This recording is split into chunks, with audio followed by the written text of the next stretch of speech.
हिंद दोस्तों, मैं ही पीयूष। और देखो 21 फरवरी को यही सारे आपके प्रश्न आने वाले हैं 2023 गणित में। और यहाँ पर देखो मैंने आपको एक वीडियो दिया था जिसमें मैंने कहा था कि जैसे ही 1000 लाइक उस पर कंप्लीट हो जाएंगे उस वीडियो पर, तो वहाँ पर मैं क्या करूँगा, इन सभी क्वेश्चन का सॉल्यूशन लाऊंगा। तो देखो उस वीडियो पर 2000 लाइक आप सबने कंप्लीट करवा दो, उसके लिए धन्यवाद। तो देखते हैं यहाँ पर कि या जो सबसे पहला क्वेश्चन उसका था उसको सॉल्व करेंगे, उसके बाद सेकंड थर्ड फोर्थ ऐसे ऐसे हम सॉल्व करेंगे। आओ देखते हैं यहाँ पर पहला जो क्वेश्चन आपसे कह रहा है कि यूक्लिड विभाजन एल्गोरिथम से संख्याएं जो हैं 135 और 225 का महत्तम समापवर्त ज्ञात कीजिए। यूक्लिड विभाजन एल्गोरिथम से जो संख्याएं हैं 135 और 225 इसका महत्तम समापवर्त ज्ञात करना है। तो आओ देखते हैं इसको कैसे ज्ञात करेंगे। ठीक है दोस्तों, इसमें मैं आपको जो क्वेश्चन बता रहा हूँ पूरी आप एकदम विधिवत अच्छे तरीके से समझ लो। आपके बोर्ड परीक्षा में इनसे बाहर एक भी प्रश्न नहीं आएगा, या 100% गारंटी के साथ में कहता हूँ। आओ देखते हैं यूक्लिड विभाजन एल्गोरिथम से ज्ञात करना है। तो देखते हैं यहाँ पर कैसे हम ज्ञात करेंगे। सबसे पहले देखो आपको संख्याएं दी हैं 135 और 225। आप लिखेंगे दी गई संख्याएं हैं। यहाँ पर आप क्या लिखोगे, यहाँ पर देखो आप क्या लिखोगे कि दी गई संख्याएं, यहाँ पर आपको लिखना है दी गई संख्याएं। देखो दी गई संख्याएं 135 और 225 है, 225 है। दी गई संख्याएं 135 और 225 है। तो देखो 225 क्या है, 135 से बड़ा है, आपको ही पता है। तो आप यहाँ पर लिख दोगे कि 225 बड़ा है 135 से। ठीक है, इतना आप लिख दोगे। उसके बाद क्या करोगे आप लोग, देखो अब यहाँ पर इन दोनों संख्या के लिए यहाँ पर देखो दोस्तों, इसके बाद अब आपको क्या करना है, संख्याएं जो हैं 225 और 135 के लिए अब आपको ज्ञात करना है। सबसे पहले 225 और 135 के लिए ज्ञात करेंगे। यहां पर लिखेंगे संख्याओं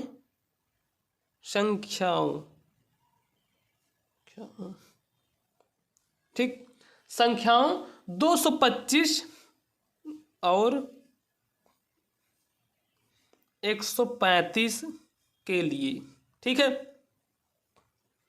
225 और 135 के लिए। अब देखो इसको हम कैसे ज्ञात करेंगे, उसके बाद फिर हम नीचे लिखेंगे। अब आपको क्या कहा था, यूक्लिड विभाजन एल्गोरिथम से करना है। यहाँ पर आप उठाना काली पेन। आप क्या उठाओगे, काली पेन उठाना, और कोई पेन आपको नहीं उठानी है, काली पेन से लिखना है। ताकि देखो ऐसे लिखना है कि एग्जाम में तुरंत देखते ही उसका नंबर देने का मन ना हो, फिर भी वो आपको नंबर दे दे। लिखना है आपको यूक्लिड विभाजन एल्गोरिथम से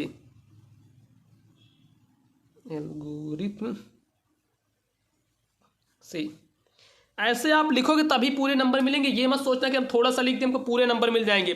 फिर जो सबसे बड़ी संख्या 225 इसको यहाँ पर आप लिखोगे। ठीक है, बराबर। अब देखो ये जो छोटी संख्या 135 यहाँ पर करोगे, गुणे इसको एक बार आप गुणा करेंगे यहाँ पर, मतलब कुल मिला के जैसे देखो 225 135, तो यहाँ से किनारे इसको आप रफ में कर लेना जो मैं आपको बता रहा हूँ। एक सेकेंड, चलो यहाँ पर देखो जो मैं आपको बताता हूँ। 225 लिखना, 135 इससे वैसे भाग देना, एक बार जाएगा 135 यहाँ पर आएगा 0 और यहाँ पर आ जाएगा आपका बचेगा 9। ठीक, इतना आएगा। 90 से इसफल बचेगा 1 यहाँ पर आएगा, तो 135 से 1 में गुणा कर देना, 135 गुणे 1 हो गया, प्लस जो शेषफल है 90 इसको लिख लेना। फिर आप देखोगे जो आपका शेषफल है यह जब तक 0 ना हो जाए तब तक आपको करना है। फिर दोबारा से करना है, आना है आपको, दोबारा से आना है। अब आपको इन दोनों संख्याओं को लेना है 135 और 90। फिर आप लिखोगे संख्याओं 135 और 90 के लिए। अब 90 के लिए लेना है के लिए। ठीक, संख्याएं 135 और 90 के लिए। अब देखो यहाँ पर आप जो बड़ी संख्या है इसको यहाँ पर फिर लिख दोगे 135, और बहुत ज़्यादा इंपॉर्टेंट क्वेश्चन है। फिर यहाँ पर आप करोगे 90, या जो इधर वाली संख्या है 90 गुणे क्या करना है, फिर यहाँ पर आ जाना है रफ में। ये जो बड़ी संख्या है 135 और इसको भाग करना है किससे, 90 से। तो 90 एकम 90 और यहाँ पर बच गया 5 शेषफल, और यहाँ पर क्या बच जाएगा 4, 45। ठीक, तो अब 90 गुणे 1 प्लस शेषफल आया 45, तो यहाँ पर आप लिख दोगे 45। अभी भी यार लास्ट वाली संख्या कितनी है, 0 के बराबर नहीं है। फिर आप क्या करोगे, फिर लिखोगे संख्याओं 90 और 45 के लिए। अब आप निकालोगे 90 और 45 के लिए, संख्याओं 90 और 45 के लिए। ठीक है, संख्याओं 90 और 45 के लिए। अब इसके लिए क्या करोगे, देखो इसमें जो बड़ी संख्या 90 है, 90 यहाँ पर करोगे बराबर। अब 45 जो है 45 यहाँ पर लिखोगे और फिर इसमें आ जाना है आपको, 90 बड़ी संख्या है, फिर 45 से आपको भाग देना है, ये जाएगा 2 बार, यहाँ पर 90 पूरा आ जाएगा, यहाँ पर 0 बचेगा। अब देखो 45 को 2 बार गया तो 45 गुणे 2 करोगे प्लस 0। अब देखो लास्ट में आपका 0 बचा कि नहीं, जब यहाँ पर 0 बच गया अर्थात शेषफल 0 हो गया तो महत्तम समापवर्त क्या हो जाएगा, ये जो इधर वाली संख्या रहेगी 45 लिख दोगे। अतः महत्तम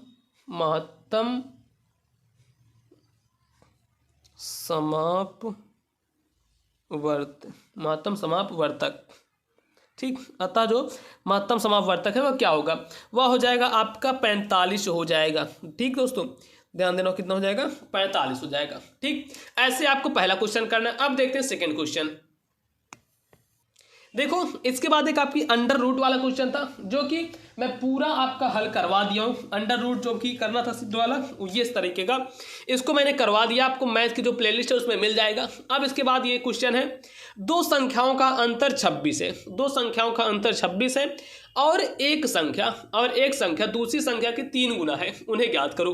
तो देखो ये किस प्रकार से आपका होगा, इसको हमें करना है। दो संख्याओं का जो अंतर है 26 है और एक संख्या दूसरी संख्या की 3 गुनी है। देखो ये किस प्रकार से सॉल्व हो गया क्वेश्चन, इसको बताते हैं। बेहद आसान तरीके से सॉल्व करना है, बहुत ज़्यादा घुमाना नहीं तो एग्जाम में भी घूम जाएगा तो आपका नंबर भी काट लेगा। ठीक, देखो दो संख्याओं का अंतर 26 है और एक संख्या दूसरी संख्या की 3 गुनी, उन्हें ज्ञात करो। तो देखो सबसे पहले इस तरीके के क्वेश्चन करने के लिए, ऐसे क्वेश्चन करने के लिए आप इसमें क्या मानोगे कि जो संख्याएं हैं x और y मान लोगे। इस तरीके के क्वेश्चन के लिए संख्याएं जो है उसको आप x और y मानोगे। तो चलो देखते हैं कैसे मानेंगे। सबसे पहले आप मानोगे पहली संख्या x है, दूसरी संख्या y। यहाँ पर लिख देंगे माना कि जो पहली संख्या है, माना पहली संख्या x है और दूसरी संख्या y है। ठीक, दूसरी संख्या, माना पहली संख्या x, दूसरी संख्या y। ठीक, इतना आप मान लिए, माना पहली संख्या x, दूसरी संख्या y। अब क्या कह रहा है प्रश्न के अनुसार कि पहली जो संख्या है, एक संख्या दूसरी संख्या की 3 गुनी है, तो एक संख्या दूसरी संख्या की 3 गुनी है। आप यहाँ पर लिख दोगे प्रश्नानुसार सर एक संख्या दूसरी संख्या की 3 गुनी है। तो ये देखो जो एक संख्या होगी, एक संख्या प्रश्नानुसार यहाँ पर लिखोगे एक संख्या। ठीक, एक संख्या किसके बराबर है, 3 गुनी है दूसरी संख्या की। क्या है, 3 गुनी है दूसरी संख्या। ठीक दोस्तों, एक संख्या क्या है, 3 गुनी है दूसरी संख्या की। अब इसके बाद आगे बढ़ जाते हैं। आगे देख तो क्या है, अब यहाँ पर मान लो पहली संख्या हमारी x थी, दूसरी संख्या y थी। अब यहाँ पर वही चीज़ हम लिख देंगे, पहली संख्या x हो जाएगी, एक संख्या की जगह पर हो जाएगा x और दूसरी संख्या की जगह पर y, 3 गुणे y हो जाएगा। अब देखो यहाँ पर क्या करेंगे, ये गुणे का चिन्ह है, आप इसको x मत मान लेना, गुणे का चिन्ह है। अब जब ये जो x है यह बराबर 3y मिलकर एक x बन रहा है, तो यहाँ पर x ही तो बड़ा होगा, तो लिख देंगे x जो है y से बड़ा है। x क्या है, x y से बड़ा है। ठीक है दोस्तों, x y से बड़ा है। अब क्या करना है, जो संख्याओं का अंतर है 26 दिया है, ये देखो दो संख्याओं का अंतर 26 है। अब हम देखेंगे ये जो संख्याओं का अंतर है वो भी 26 है। यहाँ पर लिखते हैं संख्याओं का अंतर 26 है। ठीक है, संख्याओं का जो अंतर है वह 26 है। अंतर मतलब x माइनस वाई कर देंगे, अंतर यही हुआ, अंतर मतलब माइनस दोनों को घटाने पर 26 आए, तो x माइनस वाई बराबर 26, इतना हो जाएगा। अब देखो जो इसको आप क्या करो, जो समीकरण 2 में x बराबर इतना रखने पर, अब इसको देखो कैसे करोगे। अभी आपने ये क्या किया था, एक सेकंड मैं आपको बताता हूँ। ये जो x बराबर 3y रखा था, इसको आप समीकरण 1 मान लोगे। ठीक, x माइनस वाई बराबर, इसको हम कितना मान लेंगे, 26 मान लेंगे, इसको 2 मान लेंगे। ठीक, 2 मान लेंगे। उसके बाद अब देखो, अब क्या करोगे, अब समीकरण 2 में x बराबर 3y रखने पर, जो समीकरण 2 है, ये जो समीकरण 2 है, इसमें x की जगह पर ये 3y है तो 3y रख देंगे। आप यहाँ पर लिखना समीकरण 2 में x बराबर 3y रखने पर। अब देखो कैसे करना है, यहाँ पर क्या करना है अब आपको दोस्तों, देखो अब यहाँ पर जैसे ही रखोगे x बराबर 3y, तो यहाँ पर हम कर देंगे 3y माइनस वाई बराबर 26, इतना कर देंगे। उसके बाद 3y में से y घटाएंगे, ये बचेगा 2y बराबर 26। फिर देखो y यहाँ से 2 काटेंगे 13 आएगा, y बराबर 13 आ जाएगा। ठीक है, y बराबर 13 आ जाएगा ऐसे पे। यहाँ पर चलो y बराबर हमें 13 मिल गया। अब हमको x का भी तो मान निकालना है। अब ये जो y बराबर 13 है, इसको आप चाहे यहाँ पर रख दो, x का मान निकल जाएगा, चाहे तो यहाँ पर आ जाओ y का मान रख दो, x का मान निकल जाएगा। तो देखो हम यहाँ पर रखेंगे, यहाँ क्योंकि आसानी होगी 13 यहाँ रखेंगे, 13 26 13 39 आएगा। x बराबर 3 इंटू y है तो यहाँ पर रखेंगे y का मान समीकरण 1 में रखने पर लिखना है y का मान। और देखो ये सब जो चीज़ें हैं ना, ऐसे ही करने पर एग्जाम ने नंबर देगा। ये मत सोचना कि बस हम संख्या लिखते चले जाएंगे, एग्जाम में हमको नंबर देते चला जाएगा, तो ऐसे आपको नंबर काटता चला जाएगा अगर आप संख्या लिखते चले जाएंगे। इस पर स्टेप मार्किंग होती है। ठीक, y का मान समीकरण 1 में रखने पर, y का मान समीकरण 1 में रखने पर। तो देखो इसका हम क्या करेंगे, x बराबर हो जाएगा 3 इंटू वाई, तो 3 इंटू 13 हो जाएगा, तो x बराबर 39 हो जाएगा। ठीक, x और y का मान क्या हो जाएगा 39, x का मान 39 हो जाएगा। तो जो संख्याएं हैं तो यहाँ पर लिख दोगे, अतः अभीष्ट संख्याएं 39 व 13 होंगी, फिर 13 व 39 होंगी। अतः अभीष्ट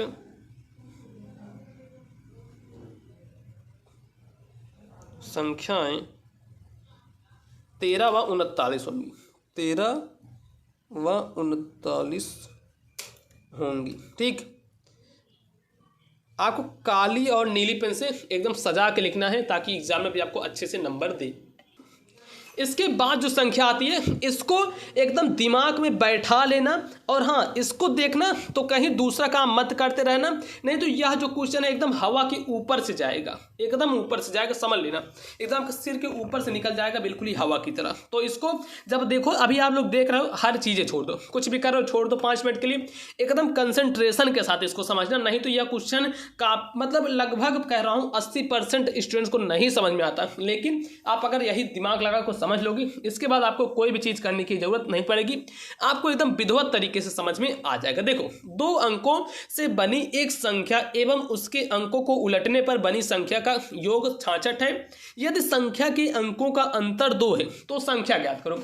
अब आओ देखते हैं इस तरीके के क्वेश्चन करने के लिए हमको कैसे करना पड़ेगा। और ये जो क्वेश्चन है दोस्तों इतने ज़्यादा इंपॉर्टेंट है ना कि क्या ही बताऊं। NCERT का है, 19-20 में आया हुआ भी है। तो देखो अब आप क्या करोगे, कहा है कि 2 अंकों से बनी, जो संख्याएं हैं वो 2 अंक की बनी है। 2 अंक की क्या होती है, एक इकाई एक दहाई बनती है। ठीक, ऐसे होता है। तो आप लिख देंगे माना संख्या का इकाई का जो अंक है वो x हो जाएगा, दहाई का अंक y हो जाएगा। इन सभी क्वेश्चन में ज़्यादातर मानना ही पड़ता है। यहाँ पर लिखते हैं सॉल्यूशन में हम यहाँ पर सॉल्यूशन इसका करना शुरू करते हैं। माना,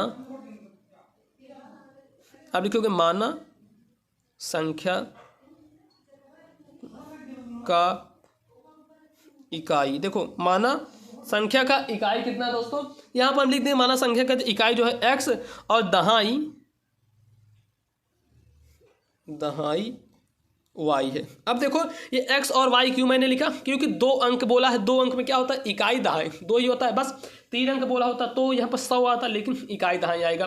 अब देखो संख्या, यहां पर आप लोग कंफ्यूज होते हो ना कि जो संख्या है 10y प्लस x यह आखिर कैसे आ गया। तो देखो यह कैसे आ गया, ऐसे आया ये, इसको आप x प्लस 10y लिख दोगे तो भी अच्छा रहेगा। जहाँ पर हमने देखो एक सेकंड मैं आपको बताता हूँ, इसको आप ऐसे भी लिख सकते हैं x प्लस 10y, कोई दिक्कत नहीं होगी।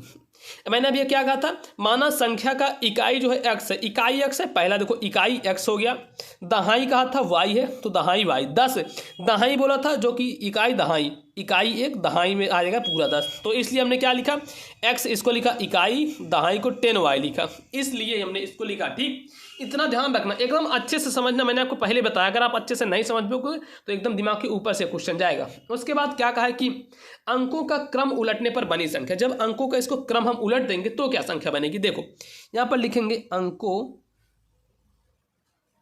का क्रम उलटने पर बनी संख्या, अंकों का क्रम उलटने पर बनी संख्या क्या हो जाएगा। अब इसी का अगर हम क्रम उलट देंगे तो यहाँ पर y की जगह पर हम x कर देंगे, 10x कर देंगे, प्लस x जगह पर हम y कर देंगे, बस इतना ही होगा। अब देखो प्रश्न के अनुसार हम आ जाते हैं। प्रश्न के अनुसार क्या कहा था कि दो अंकों से बनी संख्या एवं उसके अंकों को उलटने पर बनी संख्या का योग कितना है, 66 है। इनका योग कितना है, 66 कहा था। तो देखो हम यहाँ पर लिख देंगे प्रश्नानुसार, यहाँ पर आना है आपको, नीचे लिखना है प्रश्नानुसार। यह क्वेश्चन है बहुत ज़्यादा इम्पॉर्टेंट, इसको तो पूरा एकदम समझ लेना। एक बार में आपको नहीं समझ में आ रहा है इसको दोबारा देखना, लेकिन ये समझ जरूर लेना। ये वाला क्वेश्चन जो है प्रश्नानुसार क्या कहा है कि दो अंकों से बनी एक संख्या, दो अंकों से बनी एक संख्या क्या हो गई, 10x प्लस वाई हो गई, एवं उसके उलटने, अंकों को उलटने पर जो बनी संख्या है वो हो गई 10x प्लस वाई। इसको दोनों को जोड़ने पर तो देखो 10y plus x plus 10x plus y बराबर कितना है, 66 आ रहा है, तो यहाँ पर हम कर देंगे 66। अब देखते हैं यहाँ पर x है, यहाँ पर 10x है, तो ये हो जाएगा 11x प्लस यहाँ पर 10x है, यहाँ पर y है, तो ये हो जाएगा 11y बराबर 66। अब यहाँ पर 11 हम ले लेंगे कॉमन, 11 जैसे हम कॉमन लेंगे, x प्लस y बचेगा बराबर 66। अब 11 से 66 को काट देंगे तो ये बचेगा x, देखो यहाँ से हम करते हैं, ये बचेगा x प्लस वाई बराबर 6 बार जाएगा, तो इतना हो जाएगा। x प्लस वाई बराबर हमें क्या मिल गया, 6 मिल गया। ठीक, इतना मिल गया। अब यहाँ पर देखो यदि संख्या का अंतर 2 हो, यहाँ पर लिखा गया है कि यदि संख्याओं का अंतर है, अंकों का अंतर 2 हो। अब देखो अंकों का अंतर कह रहा है 2 होगा, तो इसको भी हम देख लेते हैं। इसको हम क्या करेंगे, x माइनस वाई बराबर 2 होगा, x माइनस वाई बराबर 2, क्योंकि ये कहा है तो x माइनस वाई बराबर 2 हो गया। या फिर इसी चीज़ को आप लिख सकते हो x माइनस वाई बराबर -2। अब कैसे, x माइनस वाई बराबर -2, इसको क्यों लिख सकते हो, क्योंकि आपसे ये नहीं कहा गया है कि कौन सी संख्या का अंतर, पहली से दूसरी संख्या का अंतर है फिर दूसरी से पहली संख्या का अंतर। मैं आपको समझाता हूँ, आप लोग इसमें कंफ्यूज हो गए होंगे, जो अभी मैंने बोला इसमें आप लोग कंफ्यूज हो गए होंगे। ठीक, तो देखो यहाँ पर कहा था पहले, ये तो हमने एक लिख लिया x माइनस वाई बराबर 2, इसको आप लिखेंगे दूसरे वाले को y माइनस एक्स बराबर 2, बस वही करिए हैं, सेम हम वही किए हैं। ये था x माइनस वाई बराबर 2, यहाँ पर y माइनस एक्स बराबर 2। अब यहाँ पर ये कैसे लिख दिए, ये हम ऐसे लिख दिए कि ये जो y है, y क्या किए, y हम उस साइड लिए गए, y हम उस साइड लिए जाएंगे तो माइनस में आ जाएगा। ठीक हो, इसको क्या किए हो, दोनों तरफ हमने माइनस से जब हम यहाँ पर गुणा कर देंगे, माइनस से आप गुणा करो, जब माइनस से गुणा करोगे दोनों तरफ, यहाँ पर माइनस से करोगे तो ये देखो यहाँ पर क्या हो जाएगा, माइनस वाई प्लस एक्स बराबर 2, और इस एक्स को हम आगे लिख लेंगे एक्स माइनस वाई बराबर 2, तो इसलिए आया है -2 होगा, क्योंकि यहाँ पर माइनस था। ठीक, ऐसे आया है। नहीं समझ में आ रहा, दोबारा देखना, आपको अच्छे से समझ में आ जाएगा, लेकिन समझ लेना, पूरा समझ लेना, यह क्वेश्चन बेहद महत्वपूर्ण है। अब देखो, अब हम क्या करेंगे, अब हमें जो निम्न रैखिक समीकरण युग्म प्राप्त है तो उसको हम लिखेंगे प्राप्त निम्न रैखिक समीकरण, प्राप्त निम्न रैखिक समीकरण युग्म। ठीक, तो देखो इसको हम कैसे करेंगे, इसको कैसे करेंगे, सबसे फर्स्ट वाला देखते हैं, देन सेकंड वाला देखते हैं। फर्स्ट वाला क्या है कि x प्लस वाई बराबर 6 हो जाएगा, ये है, तो इसको हम कर देंगे x प्लस वाई बराबर 6 हो जाएगा, और उसी जगह पर है x माइनस वाई बराबर ये 2। सबसे पहले तो ये 2 वाला लिखेंगे, ये वाला x प्लस माइनस वाई बराबर 2, x माइनस वाई बराबर 2। इसके बाद ये वाला लिखना है, तो पहले हम करते हैं x प्लस वाई बराबर फिर 6 हो जाएगा, x प्लस वाई बराबर 6, x प्लस वाई बराबर 6, और x माइनस वाई बराबर -2, x माइनस वाई बराबर -2 हो जाएगा। ठीक, ऐसे करेंगे। ये जो हमें प्राप्त निम्न रैखिक समीकरण युग्म है वह इस प्रकार से हमें प्राप्त होगा। फिर अब क्या करेंगे, पहले को सबसे पहला ये जो है इस वाले को हम हल कर डालेंगे, इसको हल करेंगे, उसके बाद इसको हल करेंगे। तो यहाँ पर हम लिखते हैं प्रथम रैखिक समीकरण युग्म हल करने पर, प्रथम समीकरण को हल करने पर यहाँ पर लिखते हैं हम प्रथम समीकरण को हल करने पर। ठीक, प्रथम समीकरण को हल करने पर। तो देखो प्रथम समीकरण को हम हल करेंगे तो ये क्या आ जाएगा यहाँ पर हमारे पास।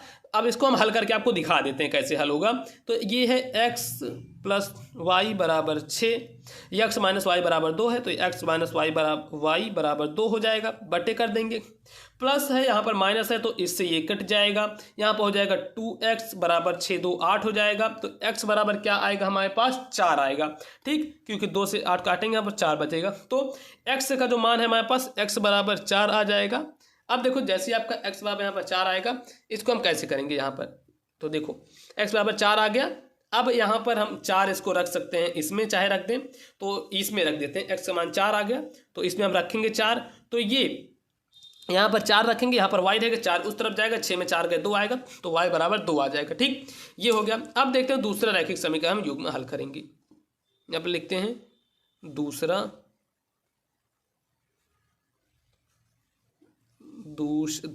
लिखना था समीकरण हल